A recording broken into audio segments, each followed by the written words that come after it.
દર્શક મિત્રો, spark today news જે લોકોએ પોતાના અલગ અલગ ક્ષેત્રમાં કંઈક વિશેષ યોગદાન સમાજ માટે, દેશ માટે, અથવા તો કોઈ એવી ઘટના બની હોય જેમાં જેનું વિરલ વ્યક્તિત્વ કામ આવ્યું હોય, આવા લોકોને આપણે સ્પાર્ક ટુડેના સ્ટુડિયોમાં બોલાવીએ છીએ અને આપને રૂબરૂ કરાવીએ છીએ.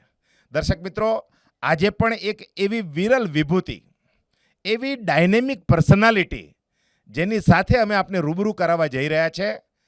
આખા ભારતમાંથી ફક્ત એક જ વ્યક્તિને આમંત્રણ મળ્યું હોય અને લંડનની જે લાઇબ્રેરી છે ત્યાં લીડરશિપના પ્રોગ્રામની અંદર ભારતનું પ્રતિનિધિત્વ કરવા. અને આપણા માટે દર્શક મિત્રો ગૌરવની વાત એ છે કે વડોદરાની મહારાજા સયાજીરાવ યુનિવર્સિટી અને એના જે લાઇબ્રેરિયન છે ગ્રંથપાલ ડૉક્ટર મયંકભાઈ ત્રિવેદી, આમને આ કાર્યક્રમની અંદર આમંત્રણ મળ્યું. 10 દિવસનો કાર્યક્રમ એ પતાવીને ગઈકાલે રાત્રે જ એ પરત ઇન્ડિયા આવ્યા છે.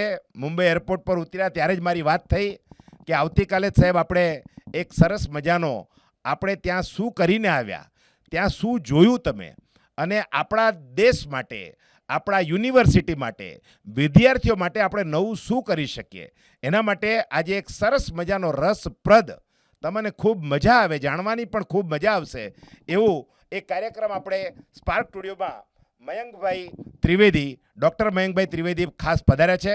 ડૉક્ટર મયંકભાઈ, આપનું સ્પાર્ક ટુડેમાં ખૂબ ખૂબ સ્વાગત છે. નમસ્કાર દર્શક મિત્રો, સૌપ્રથમ સ્પાર્ક ટુડે ન્યૂઝ ચેનલ અને દીપકભાઈ, આપનો હું આભારી છું કે આપે મને મારી વાત દર્શકો સમક્ષ મૂકવાની તક આપી, એ બદલ ખૂબ ખૂબ આભાર.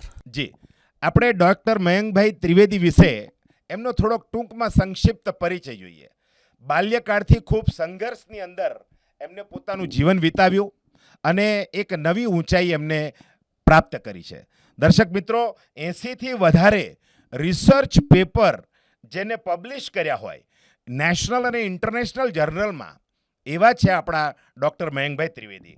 રિસર્ચ સ્કોલર એટલે કે 15 જેટલા પીએચડી સ્ટુડન્ટ એમના અંડરમાં પીએચડી કરીને ગયા છે એવા આપણા ડૉક્ટર મયંકભાઈ ત્રિવેદી છે. 7 જેટલી બુકો એમને લખી છે જે અત્યારે વિદ્યાર્થીઓને ખૂબ આમના લાઇબ્રેરી સાયન્સની અંદર મદદરૂપ થઈ રહી છે. ગુજરાતીમાં પણ ઘણા બધા આર્ટિકલ લખ્યા છે. ઘણા બધા લોકોના જે બુક્સ લખાતી હોય એમાં ચેપ્ટર્સ જે લખવાના આવે એમાં પણ ઘણી બધી જગ્યાએ એ આ પ્રકારના ચેપ્ટર્સ વગેરે લખતા હોય છે. દર્શક મિત્રો, એમને ઘણી બધી ફેલોશિપ પણ મળેલી છે. લીપ એવોર્ડી છે, મિનિસ્ટ્રી ઓફ HRD જે છે, હ્યુમન રિસોર્સ ડેવલપમેન્ટ, 2020ની અંદર એમને આ એવોર્ડ આપવામાં આવ્યો છે. ETD કરીને ટ્રાવેલ ગ્રાન્ટ, એનો પણ એમને એવોર્ડ આપવામાં, ફેલોશિપ મળી છે. શાસ્ત્રી ફેલોશિપ એવોર્ડ પણ એમને મેળવ્યો છે. લિસ્ટ દર્શક મિત્રો બહુ લાંબુ છે એટલે હું તમને ખાલી હાઇલાઇટિંગ ફીચર બતાવું છું, કેમ કે જો હું ખાલી એમના એવોર્ડ અને એમના પેપર ને આ બધું જો કહેવા જઈશ તો મને લાગે છે 1 કલાક પણ ઓછો પડશે. એમને બીજા જે મોસ્ટ ડાયનેમિક લાઇબ્રેરિયનનો એવોર્ડ પણ મયંકભાઈ ત્રિવેદીને મળેલો છે. Achievement for excellence in career award, doctor Harishchandra Sushila Chandra national best લાઇબ્રેરિયનનો એવોર્ડ પણ એમને મળેલો છે. Respected India at the all Russian library congress, એમના દ્વારા પણ એમને આ એવોર્ડ 2025માં આપવામાં આવ્યો. હમણાં થોડા વખત પહેલાં એ રશિયા પણ જઈ આવ્યા અને ત્યાં પણ ભારતનો, વડોદરાની મહારાજા સયાજીરાવ યુનિવર્સિટીનો ડંકો એ બજાવીને આવ્યા છે. વડોદરાની MS યુનિવર્સિટી શું છે, એના સ્કોલર કેવા છે, એના લાઇબ્રેરિયન કેવા છે, વિશ્વની અંદર ઘણા બધા કન્ટ્રીઝની અંદર ડૉક્ટર મયંકભાઈ ત્રિવેદી એ પોતે ગયા છે. યુનિવર્સિટીમાં, જુદી જુદી યુનિવર્સિટીઓમાં એમને પોતાનું ખૂબ મહત્ત્વનું યોગદાન એમને આપ્યું છે. દર્શક મિત્રો, આજે આપણા સદભાગ્યે, આપણા નસીબે ડૉક્ટર મયંકભાઈ ત્રિવેદી ખાસ આપણા સ્ટુડિયોમાં તમારા બધાની વિનંતી અને આપણી એક ઈચ્છા હતી કે આવા લોકો, આવા વ્યક્તિત્વને આપની રૂબરૂ કરાવીએ. ડૉક્ટર મયંકભાઈ, આપનું સ્વાગત છે ફરીવાર. ધન્યવાદ. સૌથી પહેલાં તો હું આપને એવો પ્રશ્ન પૂછીશ કે આપને જે ઇન્ટરનેશનલ લાઇબ્રેરી લીડર્સ પ્રોગ્રામ આ જે આયોજિત થયો અને એમાં આખા વિશ્વમાંથી કેટલા લોકો આવેલા, આ યુકેમાં લંડનમાં યોજાયો કાર્યક્રમ, તો એની થોડી રૂપરેખા આપો. આખા ભારતમાંથી આપ એક જ હતા કે બીજા પણ કોઈ હતા? અને આની અંદર આખો પ્રોગ્રામ કેવી રીતે ચાલ્યો? તમારી 10 દિવસની લંડનની આ લાઇબ્રેરી સાયન્સ માટેની જે યાત્રા હતી, તમે ત્યાં શું જોયું એ જરા અમારા દર્શક મિત્રોને જણાવો. જી દીપકભાઈ, બ્રિટિશ લાઇબ્રેરી એ યુકેની નેશનલ લાઇબ્રેરી છે, એટલે એ લેન્ડિંગ લાઇબ્રેરી તરીકેનું પણ સ્ટેટસ ધરાવે છે. લેન્ડિંગ લાઇબ્રેરી એટલે લેન્ડિંગ લાઇબ્રેરી એટલે યુકેમાં જે કંઈ બી પબ્લિશ થાય, ચાહે બુક હોય, જર્નલ હોય, ઓડિયો કેસેટ હોય, વિડીયો કેસેટ હોય, કમ્પલસરી એમણે એ લાઇબ્રેરીમાં ડિપોઝિટ કરવું પડે. આ એનો એક્ટ છે યુકેનો, એટલે એ લેન્ડિંગ લાઇબ્રેરી તરીકેનું પણ અસ્તિત્વ ધરાવે છે. એક પ્રશ્ન પૂછી લો. હા જી. આપણે વડોદરામાં કે હિન્દુસ્તાનમાં પણ આવી કોઈ યસ, લેન્ડિંગ લાઇબ્રેરીનો એક્ટ ઇન્ડિયામાં પણ છે, અને ભારતની જે નેશનલ લાઇબ્રેરી છે કલકત્તા ખાતે, તેમાં ભારતમાંથી જે કંઈ બી પ્રકાશનો પ્રકાશિત થાય એની 2 કોપી ત્યાં ફરજિયાતપણે એમણે ડિપોઝિટ કરાવવી પડતી હોય છે. નેશનલ લાઇબ્રેરી આપણી કલકત્તા ખાતે આવેલી છે. અને અત્યારે બીજું એક સાઈડમાં જે પીએચડી વગેરે સ્કોલર જે હોય છે, તો એની પણ એક કોપી લાઇબ્રેરીમાં જમા કરાવી, આવું કંઈ ખરું?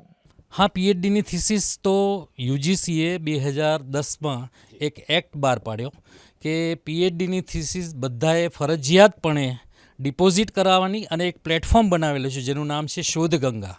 એટલે ભારતમાં થયેલા તમામ રિસર્ચ એ શોધગંગા થકી વૈશ્વિક સ્તરે એક્સેસિબલ બનાવેલા છે. એટલે આપણી પણ એમએસયુની બધી જ તમામ થીસીસ આપણે એને ડિજિટાઇઝ કરીને શોધગંગામાં અપલોડ કરેલી છે. હવે આપ લંડનની આપની જે યાત્રા હતી, હા, લીડરશિપ પ્રોગ્રામ, એના વિશે જણાવો. ઇન્ટરનેશનલ લાઇબ્રેરી લીડરશિપ પ્રોગ્રામ એ 2019માં બ્રિટિશ લાઇબ્રેરી દ્વારા શરૂ કરવામાં આવ્યો, અને ઓફકોર્સ આ વખતે આખા ભારતમાંથી હું ફક્ત એક જ પ્રતિનિધિ હતો, અને મને ગૌરવ છે કે એક ગુજરાતી તરીકે એક એમએસ યુનિવર્સિટીનું, એક ગુજરાતનું અને તમામ ભારતનું પ્રતિનિધિત્વ મેં વૈશ્વિક સ્તરે કર્યું. મારી સાથે બીજા 21 લોકો હતા જે દુનિયાના જુદા જુદા કન્ટ્રીઝમાંથી, ઓસ્ટ્રેલિયા, યુએસએ, કતાર, આ બધા દેશોમાંથી આવેલા હતા, અને અમે લોકોએ સાથે રહીને સામૂહિક ચર્ચા કરીને, ઉપરાંત બ્રિટિશ લાઇબ્રેરી એ દુનિયાની સૌથી મોટી લાઇબ્રેરીઓમાંની એક છે. 200 મિલિયન્સથી વધારે ડોક્યુમેન્ટ્સ છે એમની પાસે. 200 મિલિયન્સ, જી. એટલે એમાં તમારે મહાત્મા ગાંધીની કોઈ સ્પીચ સાંભળવી હોય, ઇન્ડિયા આર્કાઇવ્સ કરીને આખું જુદું કલેક્શન છે ભારતનું. એટલે જે કોલોનિયલ ટાઈમમાં બ્રિટિશર્સે જે ઇન્ડિયા ઉપર રાજ કર્યું હતું, એ તમામ રેકોર્ડ્સ તમને ત્યાંથી મળી શકે. ચર્ચિલની સ્પીચ સાંભળવી હોય કે હિટલરની speech, audio recording, sound recordings, બધું જ એમની પાસે છે. એટલે બહુ હ્યુજ કલેક્શન કહી શકાય, એ ટાઈપની એવી મોટી લાઇબ્રેરી છે. એટલે એ લાઇબ્રેરીમાં રહેવું અને એનું તમામ એના જુદા જુદા સેક્શનમાં ફરીને એનું જ્ઞાન મેળવવું, આ એક બહુ અમૂલ્ય લાહવો છે, અને એ લાહવો મને લેવાની તક મળી.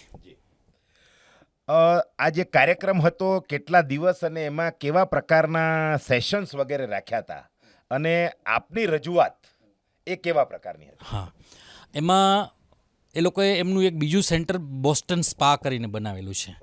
એટલે બોસ્ટન સ્પા ખાતે જે મોટી લાઇબ્રેરી છે, એમાં આર્કાઇવ એટલે જૂના જે રેકોર્ડ્સ હોય એનો કેવી રીતે સંગ્રહ કરવાનો, એને કેવી રીતના પ્રિઝર્વ કરવાનું, એને કેવી રીતના કન્ઝર્વેશન કરવાનું, આ બધી લોકો સાયન્ટિફિક મેથડથી એ બધું કરે છે.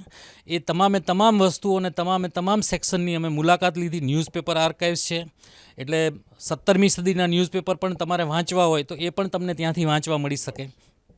પ્લસ ડિજિટાઇઝેશન અને ડિજિટલ હ્યુમનિટીઝના એમના જે પ્રોજેક્ટ છે, અને ખાસ કરીને વિશ્વના જુદા જુદા દેશોમાંથી જે લોકો આવ્યા હતા, એમને એમની લાઇબ્રેરીમાં કઈ ચેલેન્જીસનો સામનો કરવો પડે છે, અને એના સાપેક્ષમાં મેં આપણી હંસા મહેતા લાઇબ્રેરી, એટલે કે મહારાજા સયાજી રાવે જે લાઇબ્રેરી મુવમેન્ટની શરૂઆત બરોડા પ્રિન્સલી સ્ટેટથી કરવામાં આવેલી, અને એમણે 3 વસ્તુ ઉપર મેઇન ફોકસ કરેલું. એક કન્યા કેળવણી, બીજું ફરજિયાત શિક્ષણ, અને ત્રીજું લાઇબ્રેરી. એમણે બરોડા પ્રિન્સલી સ્ટેટની તમામ તહેસીલ લેવલની પણ લાઇબ્રેરીની સ્થાપના કરેલી, અને આ ઉપરાંત બળદગાડા દ્વારા એ સમયમાં પણ મોબાઈલ લાઇબ્રેરી થકી પુસ્તકો પહોંચાડવાની વ્યવસ્થા મહારાજા સયાજી રાવે કરેલી. અને ખાલી લાઇબ્રેરી નહીં, પણ લાઇબ્રેરી સાયન્સનું જ્ઞાન પણ અહીંયા લોકો મેળવી શકે એના માટે વિલિયમ બોર્ડન, જે અમારે લાઇબ્રેરી સાયન્સમાં મેલવિલ ડ્યુઈ બહુ મોટું નામ છે, કે જેણે ડ્યુઈ દશાંશ પદ્ધતિ શોધેલી. તો એ મેલવિલ ડ્યુઈના જે શિષ્ય છે વિલિયમ બોર્ડન, એમણે બરોડા પ્રિન્સલી સ્ટેટમાં આવકારેલા, અને અહીંયા રહીને એમણે લાઇબ્રેરી સાયન્સનું શિક્ષણ કેવી રીતના પ્રચાર અને પ્રસાર થાય એ આખી સિસ્ટમ એમણે એસ્ટાબ્લિશ કરેલી. તો આ બધી વસ્તુઓની ચર્ચા મેં બીજા મારી સાથેના 21 લોકો સાથે પણ કરી અને એ લોકોને બહુ જ આશ્ચર્ય અને ખૂબ આનંદ થયો કે તમે આટલી ઐતિહાસિક યુનિવર્સિટીમાંથી આવો છો તો અમને પણ તમારી યુનિવર્સિટીની મુલાકાત લેવી ગમશે, આવો એમણે ઈચ્છા વ્યક્ત કરી. મયંકભાઈ, આપે ત્યાં જે લોકો આવ્યા અને બધાની સાથે ચર્ચા થઈ, બધી વસ્તુ જોઈ, આપને એવું શું લાગ્યું કે આમાંથી આપણે વડોદરાની મહારાજા સયાજીરાવ યુનિવર્સિટીમાં કોઈક સારી વસ્તુ છે એ આપણે એના ફલશ્રુતિ સ્વરૂપે આપણે MS યુનિવર્સિટીમાં એને એડોપ્ટ કરી શકીએ? ઓફકોર્સ એની જે પદ્ધતિ હોય છે, વાઇસ ચાન્સેલર, રજિસ્ટ્રાર, જે એક્ઝિક્યુટિવ કમિટી છે, એ બધામાં કંઈ અપ્રુવલ વગેરે લેવા પડે, પણ કોઈ સારી વસ્તુ એવી તમારા ધ્યાને આવી હોય કે જે તમે પણ એવી ઈચ્છા કરો છો કે આ નવું છે, સારું છે, આગામી જનરેશન માટે ખૂબ ઉપયોગી થશે, તો એવી વસ્તુ આપણે MS યુનિવર્સિટીમાં લાવીએ, આવી કોઈ વસ્તુ તમને લાગી હોય એ જરા અમારા દર્શક મિત્રોને જણાવો. ખાસ કરીને એમના જે ડિજિટલ હ્યુમેનિટીઝના પ્રોજેક્ટ છે, તો આપણી યુનિવર્સિટીની ચર્ચા કરીએ તો મહર્ષિ અરવિંદ આપણે ત્યાં ટીચર તરીકે રહેલા, ડૉક્ટર બાબા સાહેબ આંબેડકર પણ આપણે ત્યાં રહેલા. તો હવે એના ઉપર આપણે ડિજિટલ હ્યુમેનિટીઝનો પ્રોજેક્ટ બનાવવો હોય તો એના એ સમયના ઓડિયોઝ, વિડીયોઝ એ બધું ઇન્કોર્પોરેટ કરીને એક સરસ મોટો મસ્ત પ્રોજેક્ટ આપણે બનાવી શકીએ. તો આવા ઘણા બધા પ્રોજેક્ટ આપણે ત્યાં થઈ શકે એમ છે. એ મને ત્યાંથી એમના પ્રોજેક્ટ જોઈને મને પ્રેરણા મળી કે આવું આપણે કરીશું ને ભવિષ્યમાં એ પ્રમાણે દરખાસ્ત પણ હું મૂકીશ. આવું આપ યુનિવર્સિટીને તો કહેશો, પણ સરકારને પણ, ગુજરાત સરકારને, ચોક્કસપણે સરકાર જે છે એને પણ તમે આવી વસ્તુઓ જરા સજેશનના ફોર્મેટમાં કે ભાઈ during my visit I have found કે ભાઈ આવી વસ્તુ આપણે ત્યાં જો કરીએ તો એનો ઉપયોગ આગામી જનરેશનને થાય, તો મને લાગે છે આપની જે વિઝિટ થઈ ત્યાંની એ આપણા દેશ માટે ઉપયોગી થાય, ક્યાંક ને ક્યાંક ઉપયોગી આપણને થઈ શકે એવું મને લાગે છે. ચોક્કસપણે. હવે હંસા મહેતા લાઇબ્રેરી આપણી જે છે મયંકભાઈ, એ પહેલેથી જ દેશમાં એની નામના તો છે જ. વડોદરાની મહારાજા સયાજીરાવ યુનિવર્સિટી એ વર્લ્ડ ફેમસ યુનિવર્સિટી છે અને આપણા હંસા મહેતા પહેલા લાઇબ્રેરિયન. તો આખું જે યુનિવર્સિટીની જે આખી લાઇબ્રેરી જેની પુસ્તકો છે, તો તમે જ્યારથી આવ્યા ત્યાર પછી તમારું કોન્ટ્રીબ્યુશન તમે કહી શકતા હોય કે મેં આવીને આ કર્યું, આ કર્યું, આ કર્યું, એ જરાક દર્શક મિત્રોને જણાવો. ચોક્કસ. હું 2010માં મેં આ યુનિવર્સિટીની જોઈન કરી અને 2010માં જ્યારે મેં જોઈન કર્યું ત્યારે લોકોમાં ઇન્ફોર્મેશન લિટરસી અને ડિજિટલ અવેરનેસ ખૂબ ઓછી હતી. એટલે સૌપ્રથમ તો મેં એક ઈમેલનું ગ્રુપ બનાવીને લોકોને ઇન્ફોર્મેશન પહોંચાડવાનું ચાલુ કર્યું. ત્યાર પછી ધીમે ધીમે લિફ્ટ છે, સેન્ટ્રલી એસી છે, સોલાર ઇનેબલ કરી, એવા ઇન્ફ્રાસ્ટ્રક્ચરલ પોઈન્ટ ઓફ વ્યૂથી ઘણા બધા કામ થયા. આ ઉપરાંત વેબસાઇટનું આખું અપડેશન કર્યું, નવી વેબસાઇટ બનાવી અને જે આપણી ઓરિએન્ટલ લાઇબ્રેરીમાં ખાસ કરીને જૈન ધર્મ ઉપર ને બીજા અમુક જે મેન્યુસ્ક્રિપ્ટ છે એને તમામ મેન્યુસ્ક્રિપ્ટને આપણે નેશનલ મિશન ઓફ મેન્યુસ્ક્રિપ્ટની સહાયથી ડિજિટાઇઝ કરી. ઉપરાંત ઓપન એજ્યુકેશનલ રિસોર્સિસ, જે આજકાલ હવે ખાલી ઈ બુક્સ ને ઈ જર્નલ્સ એટલે ઈ કન્ટેન્ટનો જમાનો છે, તો જે ઓપન એજ્યુકેશનલ રિસોર્સિસ જે ઇન્ટરનેટ ઉપર ફ્રીમાં ઉપલબ્ધ છે એના માટે એક આપણે પ્લેટફોર્મ બનાવેલું છે. એનું નામ છે ઓપન નોલેજ ગેટવે. એટલે વિશ્વના કોઈપણ ખૂણેથી કોઈપણ લોકો જેટલા ઇન્ટરનેટ ઉપર ફ્રી રિસોર્સિસ છે એ બધા એ લિંક મારફતે એક્સેસ કરી શકે છે. ત્યાર પછી આપણી જે PhD થીસીસ છે બધી 1949થી માંડીને આજ સુધી એ તમામ થીસીસ ડિજિટાઇઝ કરીને આપણે શોધગંગા ઉપર અપલોડ કરી. આપણી MSUની ઇન્સ્ટિટ્યુશનલ રિપોઝિટરી બનાવેલી છે. એટલે જે કંઈ બી આપણા સ્કોલરલી પબ્લિકેશન આપણા ફેકલ્ટી દ્વારા કે રિસર્ચર દ્વારા થાય એને આપણે વૈશ્વિક સ્તરે એક્સેસિબલ બનાવી શકીએ છીએ. મયંકભાઈ, એક આજકાલનો નવો જમાનો જે છે એમાં આર્ટિફિશિયલ ઇન્ટેલિજન્સ આ એક અપકમિંગ, જેને કહેવાય કે ચેલેન્જીસ પણ એના ઘણા છે, એના ફાયદા છે, એના નુકસાન પણ છે, પણ આપણે હવે એના વગર ચાલવાનું નથી કેમ કે દુનિયા ખૂબ આગળ વધી ગઈ છે. આર્ટિફિશિયલ ઇન્ટેલિજન્સનો જમાનો આવી જ ગયો છે, એનાથી ઘણી બધી વસ્તુઓ થઈ રહી છે.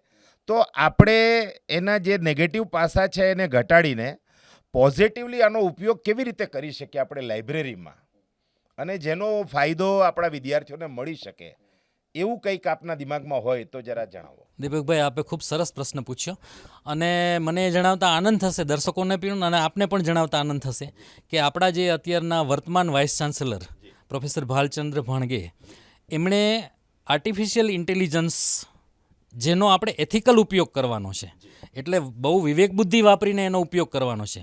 આર્ટિફિશિયલ ઇન્ટેલિજન્સ ક્યારેય પણ લાઇબ્રેરીનું સ્થાન લેવાનું નથી. તો એના માટે આપણા રિસર્ચર અને આપણા ફેકલ્ટી એનો ઉપયોગ કરી શકે એના માટે 1 કરોડ રૂપિયાનું બજેટ ફાળવેલું છે અને આપણે એ સબસ્ક્રાઇબ કરવા જઈ રહ્યા છીએ આ ફાઇનાન્શિયલ વર્ષથી જ.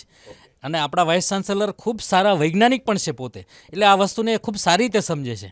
એટલે અમે ઓલરેડી આખી ઓથોરિટીની જે ટીમ છે MS યુનિવર્સિટીની, તમામ આ બાબતે ચિંતિત છીએ અને જેટલા ઉપલબ્ધ રિસોર્સિસ અવેલેબલ હશે એ બધાને એક્સેસ કરવા માટે આપણે પ્રયત્ન કરી રહ્યા છીએ સબસ્ક્રાઇબ કરવાનો. લગભગ હોપફુલી આ વર્ષે થઈ જશે. વાહ, ખૂબ સરસ. મયંકભાઈને દીકરી છે એ પણ ડૉક્ટર છે હા, અને પીડિયાટ્રિશિયનમાં અત્યારે માસ્ટર કરવા માટે અમેરિકા ગઈ છે. હા, એટલે મયંકભાઈનો દીકરો અને દીકરી બંને પણ ખૂબ જેને કહેવાય કે એકેડેમિકલી આગળ વધેલા છે અને દેશની સેવામાં લાગેલા છે.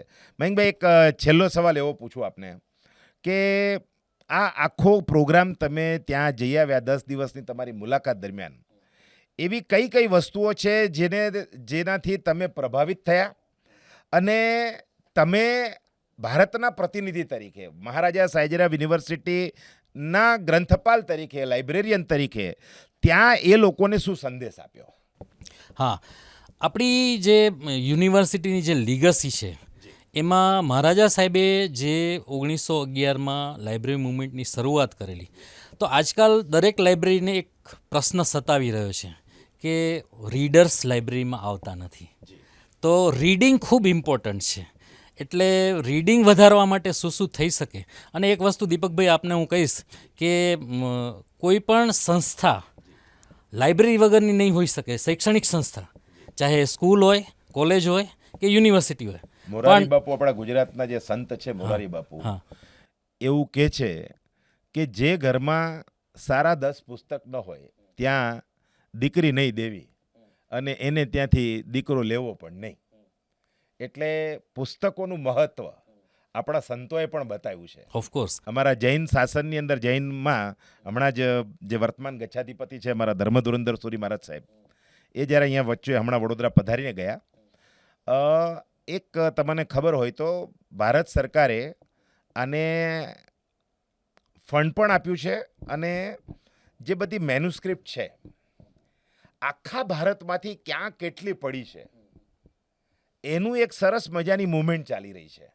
સ્ટેટ વાઇઝ કોઓર્ડિનેટર એપોઇન્ટ થયેલા છે અને એ લોકો આખા ગુજરાતમાં, દાખલા તરીકે આપણા ગુજરાતમાં આવે તો ગુજરાતની અંદર કઈ કઈ જગ્યાએ સાહિત્ય પડેલું છે, આવી પ્રથો પડેલી છે, અને જો એ હોય તો સરકાર પોતાના ખર્ચે, સરકાર તમામ ખર્ચ કરવાની છે અને પોતાના ખર્ચે એ બધું તમને ડિજિટલાઇઝ કરી આપે. એ તમારી પાસેથી કોપી પણ નહીં લઈ જાય. પણ સરકારનો આશય એવો છે કે આ જે વસ્તુ આપણો વારસો છે એ જળવાઈ રહે. કેમ કે હવે એટલું બધું જૂનું હોય, પ્રતો બધો આપણે હાથ લગાવીએ તો પણ તૂટી જાય, ફાટી જાય અને એ જે છે એ આપણાથી જતું રહે.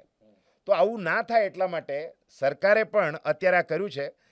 એટલે ધર્મધુરંદર સાહેબ આ વખતે હમણાં ગયા અઠવાડિયે અહીંયાથી નીકળ્યા, પાલિતાણામાં 20મી તારીખે એમનો પ્રવેશ પણ છે.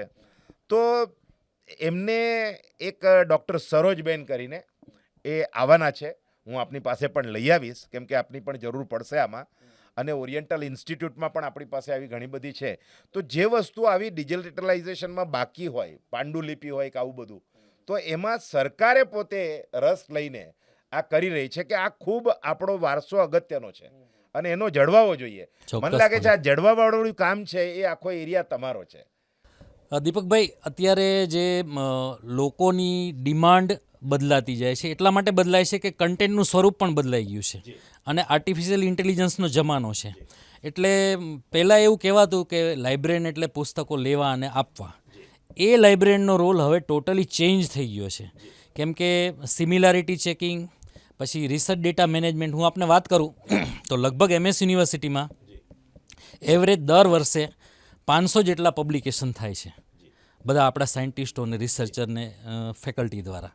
તો હવે એ 500 જે લેબમાં જે ડેટા જનરેટ થાય, અને એક મેથેમેટિશિયન વિદ્વાને બહુ સરસ વાક્ય કીધું છે કે data is an oil, it is a fuel.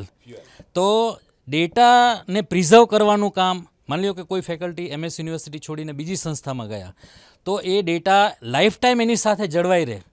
તો ડેટાનું આર્કાઇવલ, રિસર્ચ ડેટા મેનેજમેન્ટ, આ બધા નવા એરિયા છે.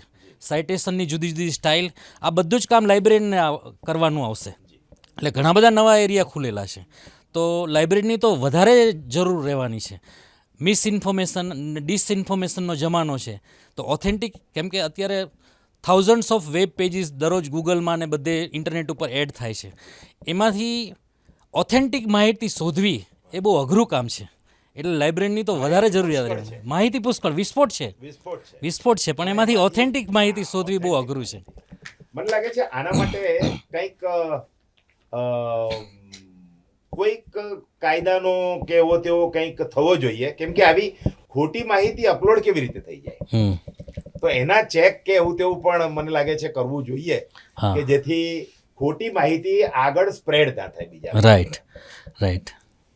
મયંકભાઈ, MS યુનિવર્સિટીમાં લાઇબ્રેરિયન તરીકે તમે કઈ કઈ ચેલેન્જીસ ફેસ કરો છો? કોમન ચેલેન્જીસ સ્ટાફ અને ફંડિંગની તો છે જ. દરેક વિશ્વની તમામ લાઇબ્રેરી આ ચેલેન્જીસ ફેસ કરે જ છે. આ ઉપરાંત ટેકનોલોજીકલ અપગ્રેડેશન, એટલે કે આર્ટિફિશિયલ ઇન્ટેલિજન્સના જે નવા નવા ટૂલ્સ આવી રહ્યા છે, એ ટૂલ્સ સાથે અપડેટ થવું અને મારી ટીમને મારે તૈયાર કરવા, આ પણ એક ચેલેન્જ છે. તો ઘણી બધી ટાઈપની ચેલેન્જીસ છે, અને હું એવું માનું છું કે દરેક ચેલેન્જમાંથી આપણને કંઈક શીખવા મળે છે. એટલે હંમેશા સહર્ષપણે સ્વીકારી લેવાની ચેલેન્જથી ક્યારેય ભાગવાનું નહીં, આવું હું પોતે માનું છું. તો મયંકભાઈ ખૂબ સુંદર વાતો કરી. તમે આ સિવાય ત્યાં આગળ લંડનમાં જે 10 દિવસ રહ્યા, એમાં બીજી કઈ જગ્યાએ મુલાકાતો લીધી જે ઉપયોગી લાગી તમને? મેં ત્યાંનું બ્રિટિશ મ્યુઝિયમ, બહુ મોટું મ્યુઝિયમ છે, એ વચ્ચે સન્ડેની રજા હતી, તો એ દિવસે મેં લગભગ આખો દિવસ બ્રિટિશ મ્યુઝિયમમાં સ્પેર કર્યો. ત્યાં મેસોપોટેમિયમ ટાઈમના મમીઝ એ લોકોએ પ્રિઝર્વ કરેલા છે. તો એ બધી ઘણી બધી વસ્તુઓ જોઈને મને ઘણી બધી પ્રેરણા મળી કે આમાંથી આપણે ઘણા બધા નવા આઈડિયા શોધીને આપણે આપણી યુનિવર્સિટીમાં અને આપણી લાઇબ્રેરીમાં આ બધી વસ્તુઓ ઇમ્પ્લિમેન્ટ કરી શકીએ. અને એક લાઇબ્રેરિયન તરીકે લાઇબ્રેરી એકલી હોઈ શકે છે, પણ કોઈ પણ શૈક્ષણિક સંસ્થા લાઇબ્રેરી વગરની નહીં હોઈ શકે, અને રિસર્ચ ક્યારેય પણ લાઇબ્રેરી વગર શક્ય જ નથી. એટલે લાઇબ્રેરી તો ઇનએવિટેબલ છે, અને એટલું ઇમ્પોર્ટન્ટ મહારાજા સયાજીરાવ પોતે પણ જાણતા હતા. એટલે એમણે પહેલેથી લાઇબ્રેરીનું દરેક તાલુકા લેવલે એમણે લાઇબ્રેરીની સ્થાપનાઓ કરેલી. તો દર્શક મિત્રો, આ હતા ડૉક્ટર મયંકભાઈ ત્રિવેદી, જે વડોદરાની મહારાજા સયાજીરાવ યુનિવર્સિટીના મુખ્ય ગ્રંથપાલ એટલે કે ચીફ લાઇબ્રેરિયન છે, અને ઘણી બધી સંસ્થાઓમાં એમને કામ કર્યું છે. આપણે ગૌરવ એટલા માટે આપણને થાય કે વડોદરાની મહારાજા સયાજીરાવ યુનિવર્સિટીના આ લાઇબ્રેરિયનને આખા વિશ્વમાંથી જ્યારે 21 લોકોને જ આમંત્રણ આપ્યું હોય, એમાંના એક આપણા લાઇબ્રેરિયન તરીકે ડૉક્ટર મયંકભાઈ ત્રિવેદી ત્યાં પહોંચ્યા, આપણી રજૂઆતો કરી, ઘણું બધું વસ્તુ શીખી લાવ્યા, અને અહીંયા સરસ મજાની એમને ડિઝાઇન પણ બનાવી, અને કયું આગળ આપણી MS યુનિવર્સિટીમાં એના ઇમ્પ્લિમેન્ટેશન કરી શકાય એની પણ ખૂબ સુંદર રસપ્રદ વાતો કરી.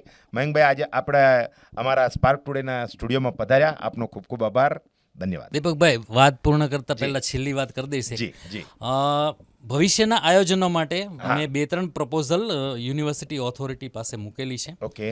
એમાં એક અષ્ટાવક્ર નોલેજ ક્યુરેશન સેન્ટર છે. અષ્ટાવક્ર એટલે? અષ્ટાવક્ર એ હિન્દુ માઇથોલોજી પ્રમાણે ધી મોસ્ટ જીનિયસ ચાઇલ્ડ કહેવાતા. ઓકે. એટલે હું એવું વિઝ્યુલાઇઝ કરું છું. અષ્ટાવક્ર નામનો બાળક હતો. યસ. હિન્દુસ્તાનમાં પેદા થયો. હા. ઓકે. એટલે હું એવું વિઝ્યુલાઇઝ, એને માતાના ગર્ભમાં જ એણે બધું જ્ઞાન મેળવી લીધું હતું. તો હું એવું વિઝ્યુલાઇઝ કરું છું કે આ જો એ પ્રોજેક્ટ શક્ય બને તો 8 માળનું બિલ્ડિંગ હશે, જે ઓક્ટાગોનલ હશે, અને આપણું જે ડોનર્સ પ્લાઝામાં વચ્ચેની જગ્યા છે ત્યાં બનાવવાનું આયોજન છે. તો MSUમાંથી કોઈ પણ વિદ્યાર્થી જે બહાર પડે, હી ઓર શી મસ્ટ બી એટ પાર with Ashtavakra in terms of knowledge. આવું મેં વિઝ્યુઅલાઇઝ કરેલું છે. બીજો એક project sir Sayajirao library internship શરૂ કરવાનો મેં મૂકેલો છે. એટલે મહારાજા સયાજીરાવે જે લાઇબ્રેરી મુવમેન્ટ શરૂ કરેલી, તો એમનું કામ અને એમનું યોગદાન ખૂબ પુષ્કળ છે. તો એની યાદગીરી રૂપે આ ઇન્ટર્નશીપ લાઇબ્રેરી ઇન્ટર્નશીપ યુનિવર્સિટીએ શરૂ કરવી જોઈએ એવું મારું માનવું છે, અને ઓથોરિટી ચોક્કસપણે એના માટે પોઝિટિવ વિચારશે. અને એક લાઇબ્રેરિયન તરીકે હું એવું માનું છું કે જો હું મારી જાતને MSU પૂરતો લિમિટેડ ન રાખું, અને હું એવું માનું કે 140 કરોડથી વધારે ભારતના જે નાગરિકો છે એ તમામ મારા રીડર્સ છે, આવું જ્યારે વિચારશું આપણે દરેક વ્યક્તિ, તો આપણા પ્રધાનમંત્રીનું જે સ્વપ્ન છે વિકસિત ભારતનું 2047માં, એ ચોક્કસપણે આપણે સાકાર કરી શકશું. ધન્યવાદ. ખૂબ ખૂબ આભાર મયંકભાઈ આપનો. અને દર્શક મિત્રો, આવા જ એક પ્રોગ્રામ માટે આપણે ફરીથી મળીશું. આજે આપણી સ્પાર્ક ટુડેની ટીમને રજા આપજો. Thank you. ધન્યવાદ.